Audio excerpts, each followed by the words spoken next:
Uno de mis temas favoritos es el Lost Media, específicamente sobre doblaje, en cualquier idioma. Si están en este mundillo sabrán lo complicado que es buscar información o, con un poco de suerte, encontrar metraje de series o películas de nicho.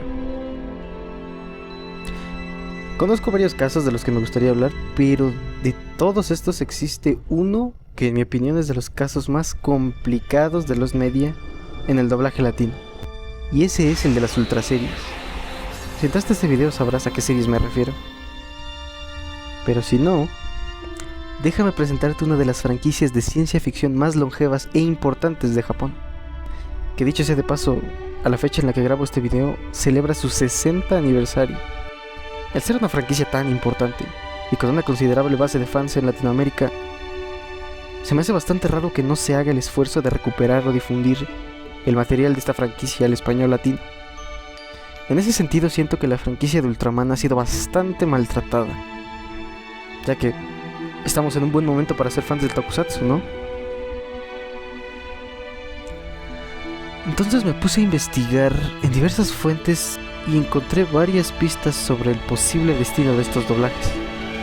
Pero primero, tenemos que entender cómo es que Ultraman llegó a Latinoamérica tan pronto, con 2 años de diferencia de su estreno en Japón. Bueno, durante la creación de Ultra Q, uno de los principales intereses de TBS era poder vender sus contenidos a Estados Unidos, dado al éxito que el cine de Kaijus había tenido por aquel entonces en toda América. Gracias a esto, Tsuburaya contrató un adaptador que trabajaba para la compañía CBS para su distribución en Estados Unidos. Fue así que la serie tuvo doblajes en inglés con guiones proporcionados por la misma Tsuburaya. Existe un doblaje en inglés de Ultra Q que nunca fue transmitido en Estados Unidos. Y esto se debe a que la serie fue doblada en 1967, justo cuando se volvió popular la televisión a color en ese país. ¿Y qué tiene que ver esto con México? CBS, quien tenía los derechos de distribución de Ultra Q, no pudo vender la serie a las estaciones de televisión locales de Estados Unidos. Y es ahí donde entra United Artists, quien fue la compañía que adquirió los derechos de Ultra Q y Ultraman para su distribución internacional. Como cualquier producto japonés de esa época, los guiones fueron adaptados y modificados para el público norteamericano. Ultraman, me M78 星雲の宇宙警備隊員ロキ。さあ、私と一緒に光の国へ帰ろう。ウルトラマン。Ultraman, escúcheme. ¿Por qué permitió que el monstruo lo eliminara? Si usted tiene más poder que él, explíqueme lo que pasó, Ultraman. Y estos mismos fueron usados para producir los doblajes de la primera serie de Ultraman, en portugués, francés y español latino respectivamente. A pesar de que ambas series fueron creadas en Japón, fueron vendidas como una coproducción entre United Artists y Tsuburaya Productions. Fue así que en 1968 la serie llegó a Canadá, Brasil y toda Latinoamérica casi al mismo tiempo. En el caso de la primera serie de la franquicia, el doblaje de Ultra Q y Ultraman fueron realizados al mismo tiempo en México. Esta serie fue transmitida en México junto a otra serie de ese mismo estilo a mediados de 1968.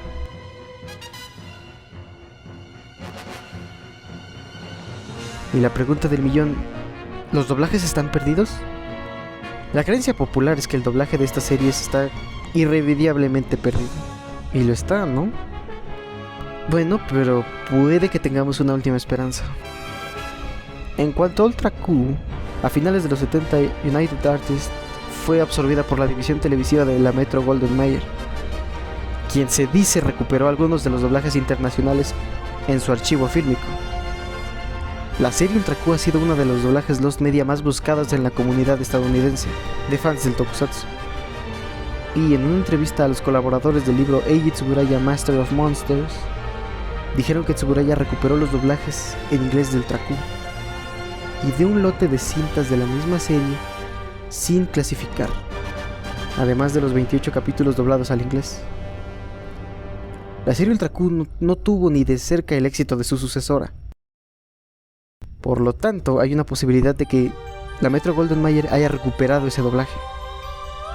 En su libro hay más información acerca de esto. También pueden mandarle mensaje a los colaboradores, ya que actualmente siguen algo activos en sus foros online. En el caso de Ultraman, mucha gente cree que el doblaje de esta serie se perdió o en el temblor de 1985 o el incendio de la Cineteca en 1982. Pero, ¿y si no es el caso? El primer Ultraman se siguió transmitiendo en varios países de Latinoamérica hasta 1987. Los capítulos que están flotando en internet son de grabaciones hechas a mediados de los 90, cuando la serie fue retransmitida por el Canal 7 de México, ya que dicha cadena había adquirido los derechos de transmisión de Ultraman Tiga por parte de la compañía conocida como 4Kids. Pero en este punto hay algo que hay que tener en cuenta. Los derechos de distribución de Ultra Q, Ultraman y Ultraman Tiga hasta mediados de los 2000 eran propiedad de empresas estadounidenses. Hasta que en 1996 una empresa china demandó a Tsuburaya Productions por los derechos internacionales de la franquicia Ultraman, desde la primera hasta Ultraman Taro. Para desgracia de todos, no se sabe si alguna de estas empresas se interesó en conservar el doblaje de la primera serie de Ultraman, ya que en 1998 ambas partes lucharon por conseguir todo el material relacionado que tuvieran en el extranjero. Se sabe por diversas entrevistas que Tsuburaya alrededor de 1997 consiguió los doblajes originales de Ultraman en inglés y de algún otro doblaje. No se sabe si es el brasileño, francés o el latino, o de plano todos. De hecho, cuando esta empresa china empezó a vender por su cuenta la serie de Ultraman sin permiso de Tsuburaya, la empresa japonesa se negó a compartir con ellos los masters originales de 16 milímetros, por obvias razones. Me gustaría creer que estos doblajes regresaron a manos de Tsuburaya o la Metro Goldwyn Mayer, porque como dije, en el caso de Ultraman se retransmitió casi en su totalidad a mediados de los 90 por Canal 7. También por el lado de los fans, cuando se transmitió en los 90, supuestamente algunos fans lograron grabar capítulos que no han hecho públicos, los cuales serían el capítulo de Dada, Ragón y Jeronimón. Yo crecí viendo estas grabaciones en DVDs que vendían en la Ciudad de México a mediados de los 2000.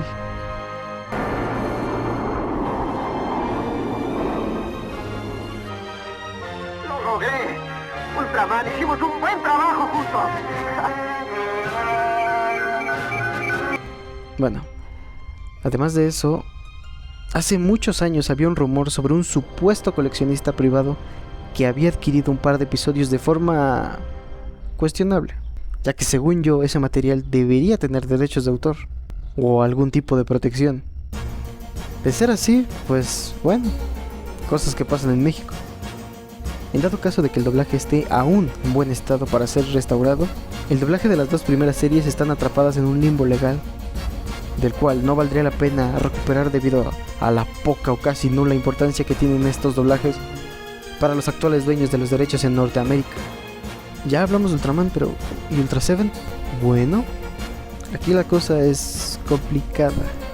A diferencia de las dos primeras, Ultra 7 y Ultraman Jack llegaron a Latinoamérica gracias al éxito del Ultraman original, o sea que esta vez, aunque los dueños de los derechos de distribución de Ultraman y Ultra Q eran estadounidenses, México consiguió los derechos para Ultra 7 en 1971, junto a la señorita Cometa, y a Ultraman Jack en 1973. Por lo que tengo entendido, gracias al éxito de Ultraman, XHGC, o Televisa más bien, con el poder que tenía la cadena a finales de los 60, negoció directamente con TBS de Japón, quien le hizo un trato que incluía la serie de Ultra 7 y la señorita Cometa. Al contrario del primer Ultraman, el doblaje de Ultra 7 sí era propiedad de Televisa, quien era dueña absoluta de los derechos. Es curioso que en el resto de Latinoamérica, Ultra 7 es más popular que el propio Ultraman. Y hablando de Latinoamérica, existen muchos rumores entre coleccionistas y fans de Ultra 7 acerca del paradero del doblaje de la serie. Los puntos de interés más sonados son el archivo fílmico de Argentina, Chile, El Salvador y Panamá. También se dice que hay mucho material de la serie en manos de coleccionistas, que como siempre no quieren hacer público este material. Pero de ser cierto, entre todo ese material debería haber al menos 20 capítulos completos. De la lejana galaxia MX87 llega a la Tierra un ser muy poderoso, Ultra 7, que bajo la personalidad de Dan Moroboshi combate infatigablemente contra los invasores que intentan conquistar nuestro planeta. el agente Ultra 7. Ojalá y un día puedan liberar estos capítulos. Ahora, por último, Ultraman Jack. La cosa no pinta bien. A pesar de ser muy popular en México, es la serie que menos se distribuyó en Latinoamérica, en mi opinión, por ser un poco más violenta que las anteriores. Entre coleccionistas se dice que solo hay alrededor de 6 capítulos completos. También se sabe que en el intro, una voice en off decía el título que era El regreso de Ultraman. En conclusión, lo poco que queda de estos doblajes está en mal estado, en un limbo legal, en manos de terceros, o regresaron a Tsuburaya, o a cualquier compañía que actualmente sea dueña de los derechos en este lado del charco. Y dicen que la fe es lo último que se pierde. Espero algún día Tsuburaya se fije en el mercado latinoamericano y se pueda recuperar algo de estos doblajes. Nosotros tenemos que poner de nuestra parte. Si alguna vez se nos da la oportunidad de ver una película de Ultraman en el cine o la televisión, hay que procurar apoyar ese contenido. Solo nosotros podemos hacer que cambie la situación en este lado del fandom. También otro dato que hay que tener en cuenta es que el proyecto de recuperar el doblaje castellano de Ultraman por el equipo Ryusei Kick está siendo tomado en cuenta por la misma Tsuburaya, quien les dio permiso de subir los capítulos a YouTube.